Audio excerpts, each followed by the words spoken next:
Bonjour à tous. Je vous propose que l'on fasse le point sur la leçon et le travail que vous allez avoir à faire pour aujourd'hui. Donc vous avez vu sur la précédente vidéo donc la trace de cours que Monsieur Robera avait commencé. On s'intéresse à l'évolution de la matière au cours du temps. Vous aviez donc fait l'analyse de ce document-là qui permettait de voir que les objets dans la nature vont avoir un délai différent pour se dégrader. Et donc ce que je vous propose donc aujourd'hui, c'est que l'on fasse le point sur l'activité que l'on avait lancée mardi dernier, à savoir une nouvelle escale de notre bateau Tara sur l'île de Maupia. Alors évidemment, vous vous êtes tous posé la question immédiatement, Maupia déjà, où est-ce que c'est? Alors, on nous dit ici que c'est en France. Si on va faire un petit tour sur une carte, c'est une île en France. Alors, si vous voyez à peu près où se trouve l'île de Ré, eh ben c'est pas là du tout. Comme son nom l'indique, c'est une île qui fait partie de l'archipel de la Polynésie française. Alors je vais vous placer sur la carte. C'est le point qui se trouve ici. Alors, je vais écrire son petit nom à côté. Hop. Maupia, c'est ici. Alors, cette île-là, je vous montre quelques images. Voilà en fait à quoi elle ressemble. En fait, c'est ce qu'on appelle un atoll, à savoir, donc c'est une île qui forme comme ça une sorte de cercle.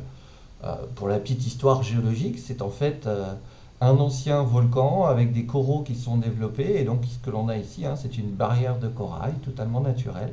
Et en fait, sur cette île-là, vous avez 20 habitants. Ce sont principalement des gens qui sont là pour travailler la récolte des perles de culture. Donc, ils élèvent des huîtres et donc ils vont récupérer les perles. Donc, il y a uniquement 20 habitants sur cette île. Pourtant, c'est ce que vous a raconté Martin, donc le capitaine du bateau. Quand ils sont arrivés sur l'île, ils ont découvert énormément de déchets, entre autres des déchets plastiques.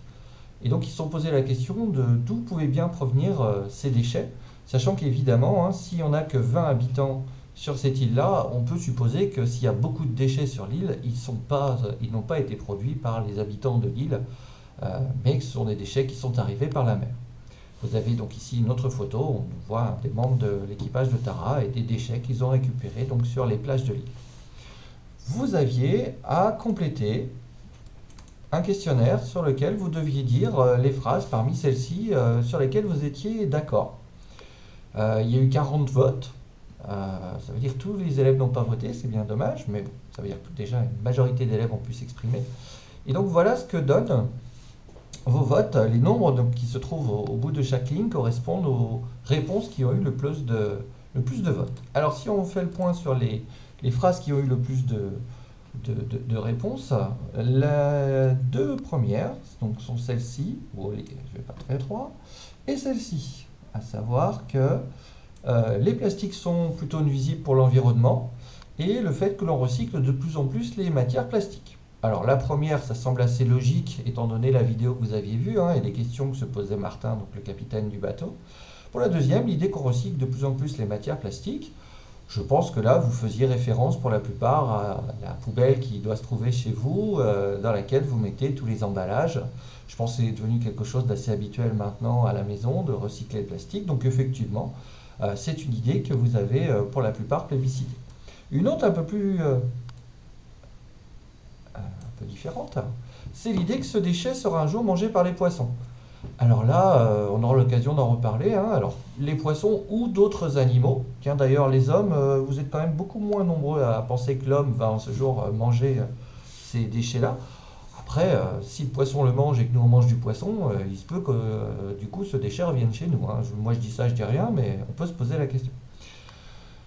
Si on regarde un petit peu les autres idées qui arrivaient majoritairement, l'idée que ce déchet sera coupé en 1000 morceaux, effectivement, pourquoi pas, et que ce déchet qu'on a vu dans la main de Martin avait parcouru plusieurs centaines de kilomètres avant d'arriver là. Je pense que là encore, c'est une idée que vous aviez pour la plupart dans votre esprit.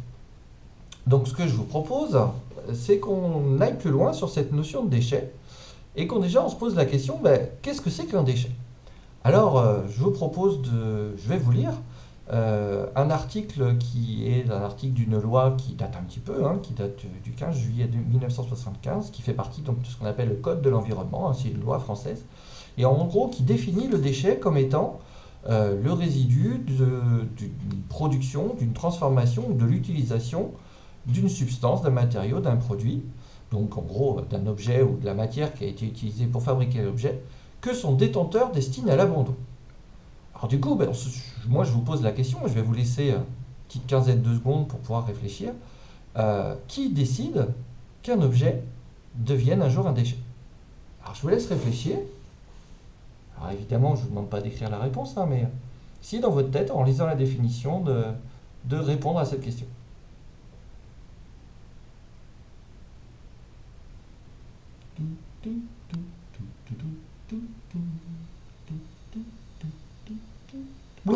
Ça y est, les 10 secondes sont passées.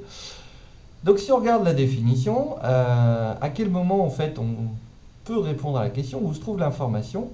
En gros, qui décide qu'un objet devient un déchet? Eh bien c'est lui. C'est celui qui détient l'objet. Donc en gros, c'est nous qui décidons si un objet devient un déchet ou pas. Concrètement, j'ai un objet, peu importe, hein, une feuille de papier, un stylo, et c'est moi qui un jour vais décider que cet objet devient un déchet. Alors ça peut être pour de bonnes raisons, mon stylo ne fonctionne plus, il est cassé, j'ai plus d'encre à l'intérieur, je décide de le jeter parce que voilà, il ne peut plus me servir. Si je prends un autre objet, pour faire écho un petit peu à la première escale qu'on avait faite avec Tara, si je prends mon téléphone portable, je peux décider qu'il devient un déchet parce que il ne me plaît plus, parce qu'on m'en propose un plus joli, un qui fonctionne mieux.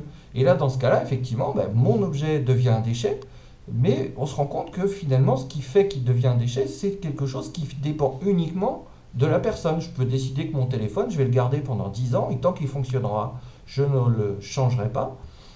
À la limite, c'est mon choix, et du coup, ça veut dire que je vais moins produire de déchets que si j'ai tendance à davantage renouveler cet objet. Donc ça veut dire que clairement, nous, en tant que citoyens, vous, en tant que futur adulte, mais vous, déjà en tant que citoyen, vous êtes responsable de la production de déchets. Alors justement, on va arriver au travail que vous allez avoir à faire pour aujourd'hui. Ce travail-là, c'est un travail sur une compétence qui est extrêmement importante au collège, en sciences, mais pas uniquement, en mathématiques, en histoire, en géographie. C'est une compétence de lecture de ce type de document que l'on appelle donc un graphique. Vous allez avoir en fait deux graphiques analysés, celui-ci et celui-là.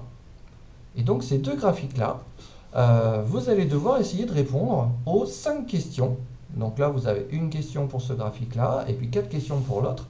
Alors, je vous le dis tout de suite, on va vous demander de répondre. Alors, vous avez deux solutions. Soit vous cliquez sur le lien qui apparaîtra dans GPI qui permet d'ouvrir un document collaboratif, et puis vous répondrez question 1, 2, 3, 4, 5. Ou alors, vous envoyez un mail. Pour éviter de surcharger la boîte mail, je vous conseille d'éviter de faire des photographies de votre travail parce que ça fait des photos et des fichiers qui sont très lourds et du coup ça ralentit beaucoup les ordinateurs, c'est long à envoyer. Donc le plus simple, c'est vous tapez directement votre réponse et si vous le faites sur l'ordinateur, du coup il suffit à la fin quand on fera le bilan, on fera un copier-coller et votre travail en fait sera automatiquement enregistré. C'est-à-dire que tout ce que l'on a là, il n'est pas nécessaire de l'imprimer. On vous le distribuera au collège une fois qu'on se reverra, car évidemment on va se revoir un jour. Alors, si on prend la première activité, donc, vous avez ici un graphique qu'on appelle un diagramme circulaire. Circulaire, il n'y a pas de problème, on voit parfaitement que ça représente un cercle. L'idée, c'est que dans ce cercle-là, vous avez des parts qui sont ici représentées par des couleurs, et vous avez une légende. Et donc l'idée, c'est de répondre à la question qui est, d'après ce graphique circulaire, expliquer où va la plus grande partie des déchets qui sont produits en France. Alors à vous d'essayer de répondre, de faire une phrase de réponse la plus complète possible, en essayant de vous rappeler un petit peu les conseils que M. Ribera vous a donnés sur l'activité précédente, parce que ce soit un schéma ou un graphique, il y a quand même beaucoup de similitudes dans le type de réponse que l'on attend. Donc essayez d'être le plus précis possible. Le deuxième graphique vous donne la quantité de déchets produits en France depuis 1960 et jusqu'en 2010. Donc vous avez ce qu'on appelle ici une courbe, et donc vous avez 4 questions qui vous sont posées. Donc là encore, hein, vous répondez directement, c'est pas la peine de reporter la question, vous mettez 1, 2, 3, 4, 5, hein, ça ira très bien, nous on se souviendra parfaitement des questions que vous avez à compléter. Et donc les 4 questions sont là, donc vous devez ici dire en quelle année la quantité de déchets produite a été la plus forte, de donner la quantité de déchets produits en 2010, de décrire en gros ce qui s'est passé pour la quantité de déchets entre 1960 et l'an 2000, et de me proposer des hypothèses, donc des idées, on ne sait pas trop, mais peut-être vous avez des idées, pour expliquer la baisse de la quantité de déchets que l'on observe depuis l'an 2000. Donc voilà le travail que vous allez devoir faire. Donc je répète, sur le document collaboratif de préférence, ça permettra de garder une trace de votre travail, ou de nous envoyer un mail, et puis après, dans un deuxième temps, nous on mettra le travail sur le document collaboratif, comme ça vous pourrez au passage voir les réponses de vos camarades, et aussi la correction du professeur. Donc voilà ce que je vous propose comme activité. Et puis, pour terminer le travail, alors cette activité-là n'est pas forcément à faire aujourd'hui, parce que je pense que là, il y a déjà une bonne vingtaine, oui, 20-25 minutes de travail, donc c'est déjà pas mal pour aujourd'hui. Si vous avez du temps, si vous en avez envie, et je vous invite à le faire avant la séance de mardi prochain, vous avez dans le GEPI le lien vers un C'est pas sorcier. Alors il date un petit peu, mais ça reste un document, un magazine scientifique qui est très intéressant, qui explique un petit peu ce que deviennent nos poubelles. En gros, ça viendra en complément de cette activité-là, le diagramme circulaire que vous aviez à analyser.